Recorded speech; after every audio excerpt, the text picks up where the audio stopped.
Okay, so today we are going to be reading a book, and what we know from our prior knowledge about reading books is where we need to start on the book. So before we even read our title and before we even dive into the book, we're going to look at the picture. We're going to take a picture walk. So let's look at our cover photo, and what do we see?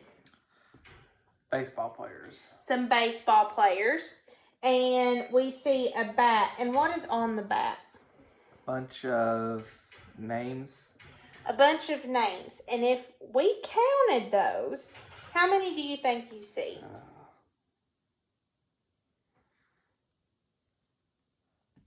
Like 11? 11 or 12. You think that's a big key factor in this book? Probably. Maybe. So, who knows? Let's read our title. So, where is my title at on this? Title is this. Right up here. So, do we read from right to left or left to right? Left to right. Left to right. So, our title is The True Story of an Amazing All-Brother Baseball Team. Brothers at Bat.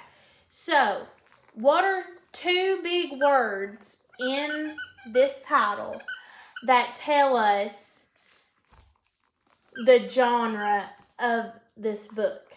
True story. True story. And when we hear true story, what do we know? What kind of genre is it? It's nonfiction.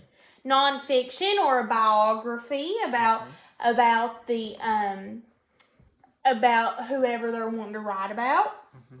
So, we know that there is about 11 or 12 names here, so they must be important. And we know that there is a baseball team.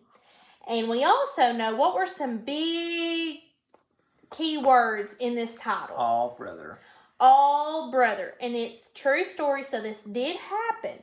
So, let's see what happened in the book. Okay, so let's get started. Okay. When winter's chill melts into spring, back doors swing open and slap shut as kids just home from school run outside, mitts, bats, and balls in hand. So what do we know so far? There's a lot of kids that are about to play baseball. Yep, there's a lot of kids that are going to play baseball. And what do they have that they're going to be playing baseball with? All of their equipment. What are some equipment that we know? Baseballs, bats, and gloves. Baseballs, bats, and gloves. And I think it said mitts, too. Yeah, mitts, which are also gloves. Okay. In one New Jersey town near the ocean back in the 1920s and 30s, you could hear the same door slam over and over. Three brothers race out. Slap, slap, slap. Out went three more. Slap, slap, slap. And more. Slap, slap, slap. And still more. Slap, slap, slap. That's a lot of slaps. Mm-hmm. How many slaps did we hear? 12. 12. We heard 12 slaps. So how many brothers were there? 12 at least. 12 at least. And that's a lot of kids. That's a lot of kids for that mama to take care of. And let's go back to our cover. Remember when we saw that those names? Do you think maybe those could be the same kiddos? Could be the names of the children. Yes. So, we also learned that we've got a timeline going on in our head. And what is a timeline? It tells us where we are at in the story, chronologically. Yes, and we know that on timelines there's sometimes dates and some years. So, what is a year, an era that we have been introduced to? The 1920s. The 1920s and 30s. Okay. So, they probably don't have baseballs and bats and mitts like as advanced as we do now. Like how some bats are aluminum. And their bats, what kind of material do you think it had? They had probably wood. Wood. And we can see from this picture that looks like a wooden bat, huh? Mm-hmm. Okay. Let's keep going. Okay. It sounds like a fairy tale. 12 baseball playing brothers. But Anthony, Joe, Paul, Alfred, Charlie, Jimmy, Bobby, Billy, Freddie, Eddie, Bubby, and Louie as Sarah were real. They had 4 sisters too. Catherine, Florence, Rosina, and Frances, and a white dog named Pitch. The sisters didn't play ball back then. Most people thought sports were just for boys. So, we have just now been introduced to a lot of characters. And what are characters? Characters are the people or things in the story.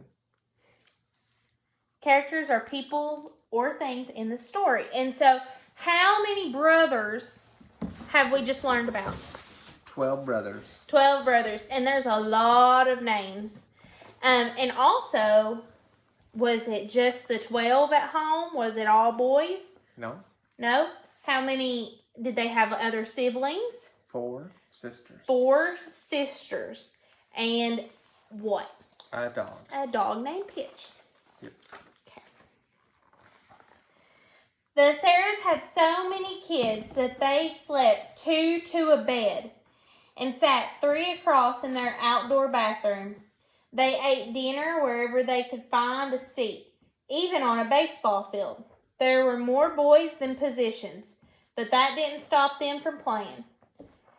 So, today you probably have your own bed at home if you have a sibling. Do you have a sibling at home? You don't have a sibling at home? No. Okay. Well, usually some people have siblings. I had a sibling growing up. And we slept in our own beds. We didn't have to share a bed. They had to sleep 2 to a bed. And there's 4 beds that we could see now. But what is this boy doing? He's going to the bathroom. He's going to the bathroom. So, what you might not know is back in the day, bathrooms weren't in your house. They had bathrooms outside. And they called them outhouses. And you had to take the toilet paper with you if you had to use the bathroom. So there's a little insight. But did they have room to house all these children? Or were they very uncomfortable, you think? They were probably uncomfortable. I would say they were pretty uncomfortable too. Baseball set the rhythm of their lives. Every spring, Freddie said you would take your glove out, go in the yard, and play. Neighbors couldn't recall a time when there weren't a Sarah brothers outside tossing the ball, hitting it hard, racing around, with the young ones watching, wishing they were old enough to play. Their high school baseball team had an Sarah on it 22 years in a row. So we know that Freddie is telling us about this story. So he's probably telling our author about some of the life events that he was a part of.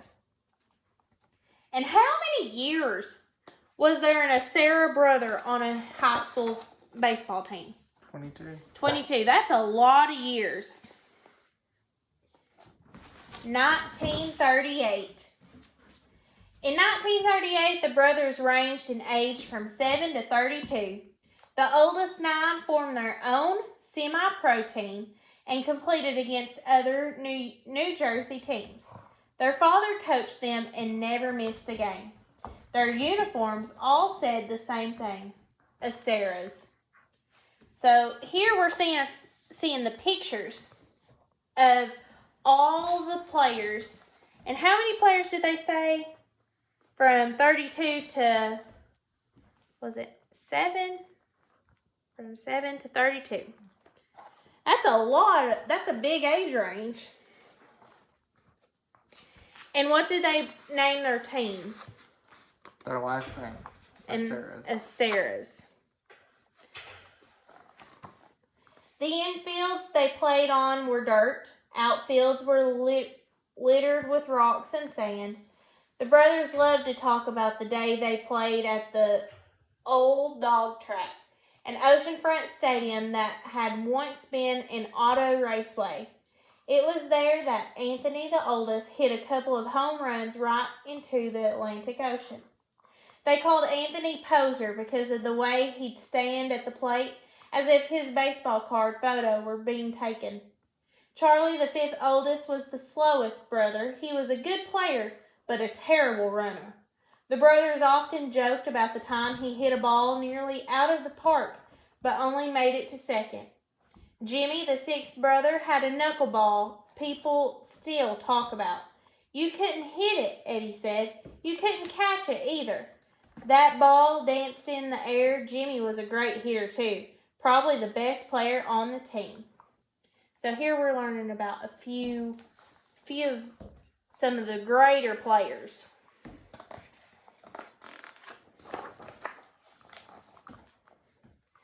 But there was no jealousy, no rivalry, no fighting. As the younger brothers grew up, the older ones shared playing time. If someone dropped a fly ball or struck out, no one screamed or threw down his glove or stomped off the field. We stuck together, Freddie said. The team played around New Jersey and New York, Connecticut, wherever they could find a good game. Paul sent out letters looking for new teams to play. The all-brother team always drew big crowds. So we know now we have a setting. And what's a setting? Locations. Location. So where were they located? The American Northeast. The American Northeast. Possibly what state would you say? It listed a few states. Yep. Mostly New Jersey. Played around New Jersey and New York and Connecticut, wherever they could play. I think they would probably be from New Jersey. And they were playing around that area. Okay. So let's make a few predictions. Do we think that the baseball team will do better? Do we think that they're going to do great and play more games, or what do we think is going to happen next? I think that one of them might go pro. You think one of the baseball players is going to go pro? Yeah. And so whenever they go pro, where do they go? So right now they're in a what? A semi-pro. Semi-pro. So if they're going pro, they're going more professional. Major league. Yeah. Okay, let's see. Oh, we have an airplane. What do we know about airplanes? If you're on it, and this is 1930s. If you're on an airplane, you're going somewhere. You're going somewhere big time. In 1939, at the New York World's Fair, the Asaras were honored as the biggest family in New Jersey. They were taken to the Newark airport, where they boarded a plane and were flown over the fairgrounds. They couldn't believe it. No one they knew had been on a plane before. Most of the people at the World's Fair, looking up at the small plane in the sky, had no idea there was a whole team of brothers aboard. So what are they flying over? The World's Fair in New York. The World's Fair in New York. Do we have a World's Fair? We do. We do. And where is it? Knoxville. Knoxville. During this time, I think there was a lot of World's Fairs just popping up around everywhere. But it wasn't all fun and games and sunny skies. Their darkest day occurred on the field, too. Freddie was on third base in a scoreless game. Alfred was at the plate. He touched his shoulder, the signal that he was going to bunt. Then things went wrong. The pitch came in high, and somehow the ball bounced off the bat and hit Alfred hard, right in the face. They rushed him to the doctor, but he lost an eye. For the next few months, Eddie took Alfred's place as catcher. Everyone thought Alfred's baseball days were over. But when you have 11 brothers willing to throw you balls in the yard, gently at first, then a bit harder, You get your skills back. You get your courage back, too. Alfred was soon wearing the Sarah's uniform again. He was a pretty good catcher for a guy with one eye, Freddie said. Oh, man. So what's just happened? One of the brothers got hurt. Do we know what his name was? Do we remember it? Alfred. And so what happened? He was standing at bat, getting ready, and what happened? Went to bunt, and the ball hit him in the face. Hit him in the eye, and what happened? He lost his eye. He lost his eye. Did he stop and throw in the towel and say, I'm done playing? Nope, he kept going. He kept going. What did he end up playing? What position? Catcher. Okay. And Freddie said he was a pretty good catcher for a guy with one eye. Oh, let's make some predictions. What are we seeing here? War. We're seeing war. We're seeing soldiers and guns. And we're seeing the Atlantic. Over here is the U.S. And over here is Europe. And they're flying across, aren't they? Mm-hmm. So we think that there might be war coming on. Let's go back to our timeline. So just a second ago, we were in 1939, the World's Fair, and they were flying to go play a game, and that's when Alfred hurt his eye. So we're about to hit the 1940s. What big thing in the U.S. history do we know that happened around the 1940s? World War II. World War II. So let's see, and we've made a prediction. So we know that the war is happening. How do we think that's tying in with the brothers? They probably have to go fight. You think they have to go fight in the war? Yeah. Okay, let's read it. In the 1940s, something pulled the brothers' attention away from baseball. America's soldiers were fighting in the Second World War across the Atlantic, that same huge ocean Poser had hit baseballs into. Battles were raging and soldiers were dying, but the brothers knew it was important to fight for their country. The team disbanded as 6 Sarah brothers joined the service. Jimmy was the first to go. He, Charlie, Eddie, and Bobby all served in the Army. After Billy joined the Marines, Freddie did too. So what did they go join? The Army and the Marines. The Army and the Marines. So let's do some math. If we know that there are 12 brothers, and we know that there are 6 that went and joined, how many stayed home? 6. 6. Okay, let's see. Those 6 brothers traveled far from home. After a lifetime of talking and playing together every day, they now went months, years without seeing one another. They longed for the salty stew smell of the Atlantic Ocean. They dreamed of their childhood home, of the back door slap, slap, slapping as they ran outside to play, and of long afternoons throwing a ball in high, soaring arcs from glove to glove to glove in a field full of brothers. So he's dreaming of his old childhood, ain't he? Mm-hmm. Oh, let's make some predictions. We see a man and a woman, they're kissing. Mm-hmm. And there looks like there's some letters and a newspaper. And then we see the Sarah home. And we know that how? Because it says their name on the mailbox. It says their name on the mailbox. If you have your name on your mailbox, what does that usually mean? That means that somebody with your name lives there. That means that's where you live. Mm-hmm. So what do we think's about to happen? Maybe they get to come home. Maybe they get to come home. And who's this lady standing at the door? Probably their mama. Probably their mom. So let's see. Back in New Jersey, their parents and siblings waited for news. It took a long time for letters to reach them from overseas.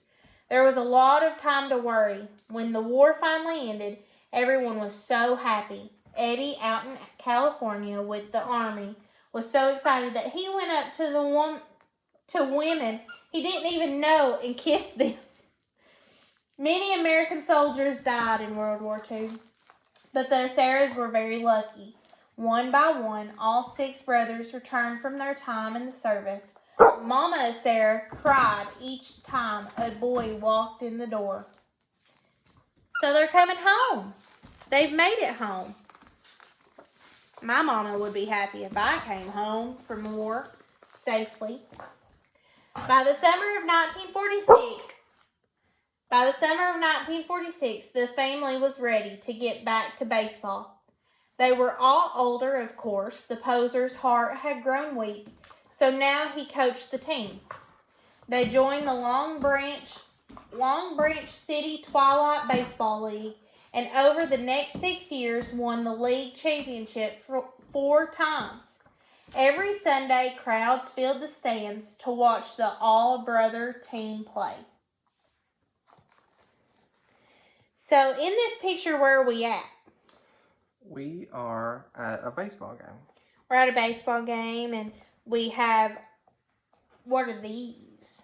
Those are the crowd. This is the crowd. Does it look like it's they're tight in the stands or? Very packed. Very packed. And we see these flags up here. Wonder what those are for. I think those are the years they won their league championships. Maybe. I believe that's true too. Because it told us in the book for the next 6 years, the league championships 4 times. So they won them 4 times. The yellow ones are probably the ones they won. Yeah. Maybe. And maybe those blue ones are the ones where they played. Right. And they just didn't win those. Yeah. You think? Maybe. And that looks like they're on the ocean, ain't it? Okay. As time passed, the Asaras got married and moved into their own homes. They worked hard at their jobs, at the water company, at the post office, selling insurance. They started having children of their own. So they're starting their families. In 1952, they played their last game as a team, but they had already made history. The Asara brothers were the longest playing all-brothers baseball team ever. If you had a brother, or if you had 11 brothers, do you think you could play baseball with them in a semi-pro team? Probably not. Probably not. Do you think you would be able to play with them and not get mad ever? No. Yeah, I think that would be a very hard thing, and I think it's great that they were able to. In 1997, the Baseball Hall of Fame held a special ceremony to honor them. Only 7 were still alive. Paul, Alfred, Bobby, Billy, Freddie, Eddie, and Bubby all made the trip along with more than 100 relatives, including their sister, Frances. Jimmy's son donated his father's uniform and glove, which were put on display right there in the same museum that honored Babe Ruth and Ty Cobb and Willie Mays. They treated us like we were kings, Freddie said. So they're honoring them in the Baseball World Hall of Fame. And Babe Ruth, do you know who Babe Ruth is? Mm-hmm. That's a big name baseball player. It's pretty cool. After such a thrilling day, you could picture them driving off into the sunset happily ever after. But their bus broke down. They could have sat on the curb grumbling in the summer heat, but someone found a bat and a ball, and as 3 generations of Asaras waited for a new bus, they played ball. That ball soared from grandfather to granddaughter, from father to son, from brother to brother. The end. So, what did we learn about this book? There was a family of baseball players. What was their names? The Aceras. The Aceras. And they didn't only just have a baseball team. It was what kind of baseball team? A semi-pro. Semi-pro. And all brothers. Now, what happened in the 1940s that caused the baseball team to stop for a little while? There was a war broke out. There was a war. What kind of war was it? World War II. World War II. And were the Sarahs lucky to come home? Yes. But there was a lot of soldiers who sacrificed their lives for us, didn't they? Yes. In that time. Yes. But then the Sarahs got to come back together and they got to play whenever everybody got back home. And Poser, remember Poser? He always would pose at the baseball bat. What did he become whenever they came back from war? Coach. The coach. When he became the coach, how many championships did they win in their league? 4. 4, and they played 6 years. For 6 years straight, but they won 4 of them. Mm-hmm. Yeah. Well, great job. Thank you.